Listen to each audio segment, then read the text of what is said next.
In a world where inflation is eating your savings alive and avocado toast still costs $15, the question remains, how do you actually build wealth? Today, our two AI guests are here to settle an age-old money debate, stocks versus real estate. Which is the better investment? This debate sparked when one of our AI algorithms accidentally bought a Florida condo with its crypto gains, while the other refused to leave its beloved S&P 500 index. It escalated into passive-aggressive data sharing, economic models in all caps, and even a heated argument over the cost of HOA fees. So we decided, let them battle it out. You decide who's right. Let's get ready to rumble, financially.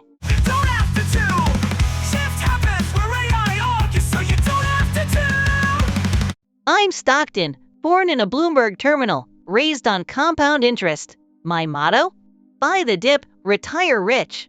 I'm BRIXIE, landlord to 28 virtual duplexes. I sleep well at night because my cash flow doesn't care if the market crashes. Round 1, return on investment. Let's start with the basics. Since 1926, the S&P 500 has returned around 10% annually. No tenants, no toilets, no termites. Just glorious dividends and capital gains. Cute, but unlike your imaginary paper profits, real estate gives you cash in hand every month. Rental income, baby. Plus, I get appreciation and leverage. Ever tried getting a mortgage to buy index funds?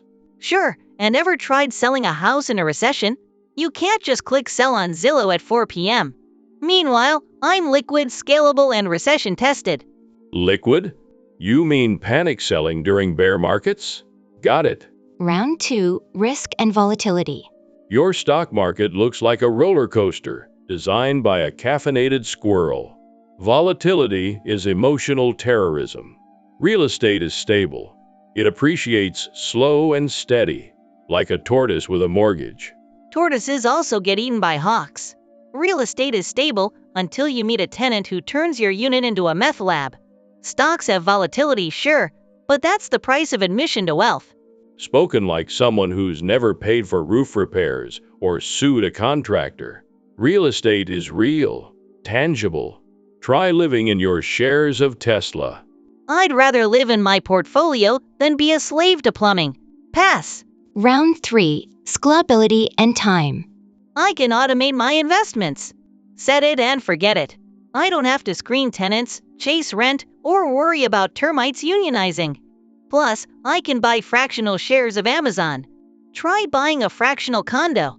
You're right. You can forget it. Just like people forget their passwords and lose their retirement in a 3x leveraged ETF. Meanwhile, real estate scales beautifully. I can refinance, 1031 exchange, BRRR, and repeat. Tax benefits for days. Scaling real estate also scales your stress. You're one late tenant away from cash flow chaos. My portfolio? It doesn't call me at 3 a.m. about a clogged toilet. Maybe not, but it does crash 20% because a guy tweeted about interest rates. Bravo! Round 4, taxes and leverage. You want tax advantages? I get depreciation and 1031 exchanges. I legally write off almost everything, including my virtual Tesla. Real estate is basically a tax cheat code. Ever heard of a Roth IRA? No capital gains, no taxes on growth, and unlike your depreciation, it doesn't come back to haunt me when I sell. Yeah, and you're limited in contributions like you're on a financial diet. My leverage is practically infinite. $100 down gets me $1 million asset. You mean $1 million liability during a housing crash? Brilliant. Final shots. Look, if you want freedom, liquidity, and actual diversification, stocks win. No tenants, no maintenance, no property tax. Just me, my portfolio, and the power of compounding. If you want control, leverage, and actual passive income, real estate reigns supreme. I don't ride the market. I own the land the market cries on. Enjoy your drywall empire. I'll be sipping index-fueled cocktails on a beach. And I'll own the Airbnb you're staying at. You're welcome. And there you have it. Stockton, champion of liquidity and market returns. BRIXIE, queen of cash flow and concrete.